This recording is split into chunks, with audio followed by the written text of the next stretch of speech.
Hello guys, আসসালামু আলাইকুম। তোমরা সবাই কেমন আছো? তোমাদের মাঝে আর একটা নতুন ভিডিও নিয়ে চলে আসলাম। তো আমরা এক জোড়া খরগোশ কিনছি, এই যে দেখেন।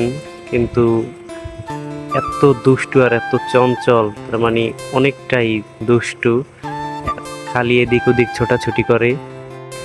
আর খরগোশ দুটো মাশাল্লাহ দেখতে অনেক কিউট। তো খরগোশ দুটোর নাম হচ্ছে, একটার নাম ঝন্টু, একটার নাম মন্টু। তো যেটা বাদামি রঙের ওটার নাম হচ্ছে ঝন্টু, আর যেটা সাদা ওইটার নাম হচ্ছে মন্টু। তো এটা হচ্ছে নদীর পাড়। প্রত্যেক দিন বিকেলে নদীর পাড়ে আনা হয় খরগোশ। এই দুইটোর ভিতরে তার মানে এই সাদাটা এইটা অনেক চঞ্চল। এইটা তার মানে তিরিং বিরিং বেশি করে। তো এই খরগোশটা এইখানে বইসা ঘাস খাইতেছে। তো হঠাৎ করে কিছুক্ষণ পরই ওই যে দেখেন লাফ দিয়ে তার মানে জঙ্গলের ভিতরে ঢুকে যায়, মানে ওইখানে অনেক বড় বড় ঝোপ ঝাড়। তো ওই যে ঢুকে যায়। তো প্রথমে অতটা খেয়াল করিনি, কিন্তু কিছুক্ষণ পরে আর খুঁজে পাইতেছিলাম না, তো অনেক কষ্ট হয়েছে জানি বাইর করতে। তো এই যে দেখেন এইটা তার মানে অনেক ঝোপঝাড়ের ভিতরে ঢুকে গেছে এই যে। তো একটা তো একটু সামনেই, পরবর্তীতে আরো অনেক ভিতরে যায়। আর এইটা দেখেন, এটা সামনে দিয়ে তিরিং বিরিং করতেছে।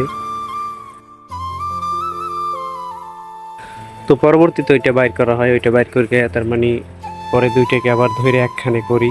তো ওই ভিডিওটা তেমনি করা হয় নাই। তো এই যে দেখেন তার মানে দুইটা আবার একখানে করা হয়েছে। তো এটা একটু অলস, আর ওই সাদাটা অনেক চঞ্চল। আর এই বাদামি রঙের এই খরগোশটা তার মানে মানুষ দেখলে অনেক ভয় পায়, অনেকটাই চুপচাপ হয়ে থাকে মানুষ দেখলে। আর ওই সাদাটা অতটা ভয় পায় না। সাদাটার অনেক সাহস, মানুষ দেখলেও মানুষের কাছে আসে, অনেক দৌড়াদৌড়ি করে। কিন্তু আর ওই বাদামি রঙের ওইটা লোক ভয়তে চুপচাপ বসে থাকে মানুষ দেখলে। তো হঠাৎ করে দেখি সামনে দিয়ে বুলেট গতিতে ওইটা তার মানে দৌড় দিছে, অনেক দূরে চলে গেছে দৌড় দিয়ে। আর এইটা পরবর্তীতে সামনে আসছে, তাহলে ভিতরে আসলে এটা সামনে আসছে। আসলে খরগোশগুলো অনেক কিউট দেখতেও, তার মানে অনেক ভাল লাগে। আর কার কার তার মানে খরগোশ ভাল লাগে অবশ্যই কমেন্টে জানাবেন। এইটাই ঘুরে ঘাইরা আইসা এই যে দেখেন কি সুন্দর ভাবে নিজের পাও চাটতাছে। মনে হয় যে সে যেন ভাজা মাছটা উল্টে খাইতে জানে না, এত শান্তভাবে বসে রয়েছে। কিন্তু সে যে কি জিনিস এটা তো একমাত্র আমিই বুঝি। আর এইটা অনেক ভদ্র আছে, এটাকে বলা যায় যে এটা ভদ্র।